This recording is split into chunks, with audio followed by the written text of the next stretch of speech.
Hello, and welcome back to another recap of the patch and my opinions about it. Today, patch 25.S1.2 has been released, and it is very lackluster in my opinion. A lot of what I wanted to have changed is still not there. They are very slowly diminishing the power of the new additions, but they are still not at the point where they should be. We will go over that, but first, 98% of you that watch my videos aren't subscribed, and I would greatly appreciate it if you just hit that button. It is completely free and you're coming back anyway, so why not hit it? First, let's talk about the controversy of Blue Essence, chests, and rewards from the Battle Pass.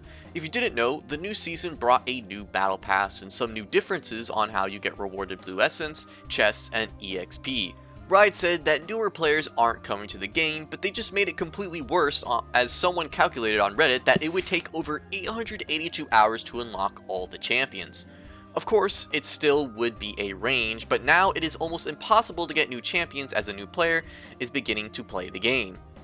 Champion capsules have also been removed, which costs veteran players to not be able to stack Blue Essence anymore for stuff like the Blue Essence Emporium. But we are still not done for what they did to the Battle Pass, First Win of the Day, and chests.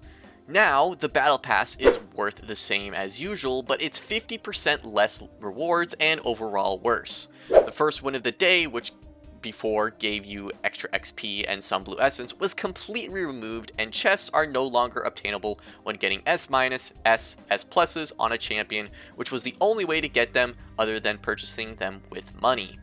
So now, if you are an honorable player, you will have a bunch of keys that you will never be able to use anymore, without purchasing chests yourself. That means no more free skins for people who play well and also are a great community player. Riot did publish an article last week on how they messed up and will now try to slowly fix the issue by slowly giving us more until we are satisfied.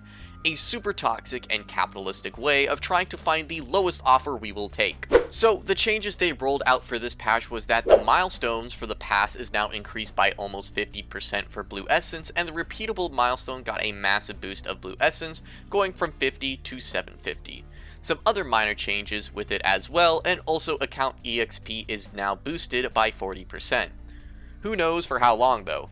This is still a massive low offer on what we used to get last year. Still no chest for getting an S on a champion, still no champion capsules per level, and still no first win of the day.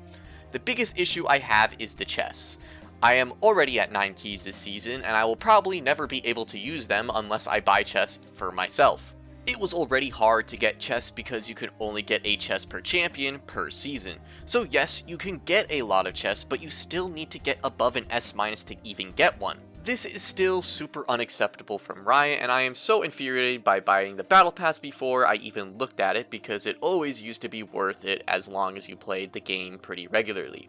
I get a couple of skin shards and the opportunity to get some skins for the pass, but now I'll only get the skins that there are in the pass, rather than getting to pick and choose what skin shard I want to reroll, or just get with my orange essence. But enough about that, let's talk about the new changes to the actual game of League of Legends. Feats of Strength got a pretty okay change by making it so the first team to 3 kills will now get one of the 3 Feats of Strength, replacing the first blood one. I still believe this is not enough, and it should be at least 5 kills in order to get this feat. When I think about it, if my ADC dies, my support will most likely die with them, and 2 kills have been given to the enemy, and 1 more bad play makes us lose it immediately. 5 kills is a lot more leeway, and the team that plays the best will most likely get it, rather than a terrible first death from your team. But for some reason, they still haven't even touched the stats of the upgraded boots. Why? Swift March boots, the Magic Pen boots, and the Symbiotic upgraded Soul boots are so busted. The movement speed is insane with Swift March, and many players have opted to go them if they get Feats of Strength. Magic Pen boots have flat Magic Pen that makes AP mages even stronger in a meta where they were already strong, and the Symbiotic Souls make supports roams more and easier as they return to lane faster after a play. They really need to tweak these boots and get rid of some of their power, as the boots are still a big reason why games are most likely a win. The boots aren't the only new OP thing in this game, which leads us to our next section, Otacon. Voracious Otacon will spawn more often now in games, as the threshold for how many kills and damage need to be in a game for Ruinous to spawn has been reduced by 20%. Voracious Otacon will still give you the revive buff, but instead of the player who kills you getting 100 gold, they will now get 200. Blood Roses are now worth less EXP, and the decay on how effective they are has been decreased, meaning that the more roses you have, the less effective they will start becoming, with the minimum at 34 rather than 39 blood petals. The Blood Roses change is pretty good, but they said that they will heavily nerf Voracious Otacon, but this nerf is nothing. Yes, 100 more gold is better than what it was, but think about this. If the enemy team has Voracious Otacon, and one of them has a 700 gold shutdown, this shutdown will now be unobtainable until they die, or until the revive runs out. This makes the game still heavily snowbally and makes it a super big priority. They need to do something about this revive, make it punishable to still die with this buff, but the revive alone is enough to change the outcome of the next fight.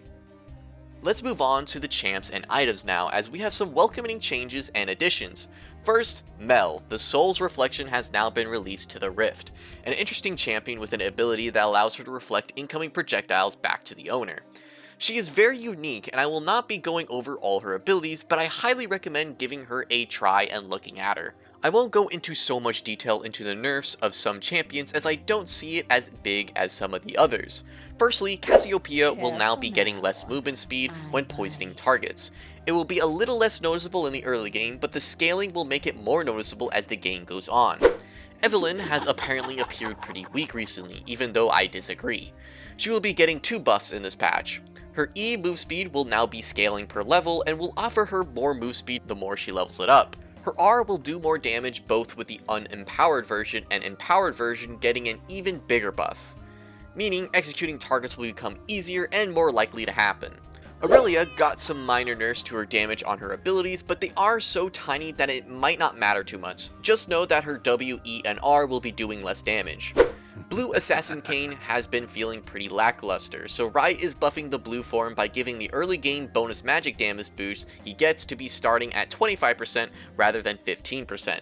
His late game is still the same at 45%, but his early/mid game will feel a lot better. Master Yi got a minor buff to his attack damage growth and his bonus AD % on his E ability. Smolder got a small change that will benefit him, which makes Infinity Edge more viable, as his Q will now get the damage scale up from the critical strike multiplier that Infinity Edge provides. Tahm Kench receives a small minuscule nerf by making his Q have less initial damage. I believe he should get a bigger nerf, but that is just me. Next we have Victor with some pretty sizable nerfs to his Q and R. His Q will have a 50% AP bonus damage rather than 60%, and his R bonus damage off of AP will be 35% rather than 45%. Yumi got a pretty okay buff, with making her passive heal more viable with a decreased cooldown and R damage being increased as well. Now that is all the champions that got nerfed and buffed, but I am seeing that most of these changes don't affect a lot of the champions that are heavily viable right now. Tanks in the top lane got no nerfs to their items or champs except Tahm, which is not even a big one. Victor might have gotten a nerf, but champs like Vel'Koz, Hui, Orianna, and Syndra have been sitting quite nicely with the new feats of strength, boots, and AP items just being massively better than AD right now for almost all mid laners. I barely ever see an AD assassin or just AD in the mid lane anymore, except Yone because of how strong the AP items are. Jungle champs like Viego, Wukong, and Nocturne got no nerfs this patch, even though they are heavily in the meta, and Nocturne being a massive low elo stomper with his ult. Supports in general basically got no nerfs at all, which isn't terrible, but I feel like this role is in a really strong spot right now and needs some nerfs to the boots to take down their power a bit. ADC thankfully has some item buffs, which I am pretty excited about, as AP mages have been dominating the scene for quite some time. Lord Dominik's and Mortal Reminder will both get 5% more armor penetration for 100 more gold, and Yuntao will cost 100 more gold but will get 5 more AD and 35% attack speed, which is still a buff. These aren't that big, but at least this will make it more viable for ADCs to deal more damage to tanks rather than hitting them with a tissue paper every auto they throw out on them. The last change in the game is the runes of Deep Ward, Grisly Mementos, and Sixth Sense. All of these runes got a buff in some aspect, as they were feeling really weak, and overall not a lot of characters are running Domination Tree anymore. And that is all the changes for this patch and my thoughts about what they still need to do. Thank you so much for watching, and if you enjoyed, please consider subscribing and hitting that like button. If you have any thoughts about my opinions, please leave a comment so we can discuss it. I am still offering free coaching sessions, so if you're interested, go into the description of this video and add me on Discord so we can get one started for you. Anyways, I hope your climb is going well this season, and I will see you in the next video.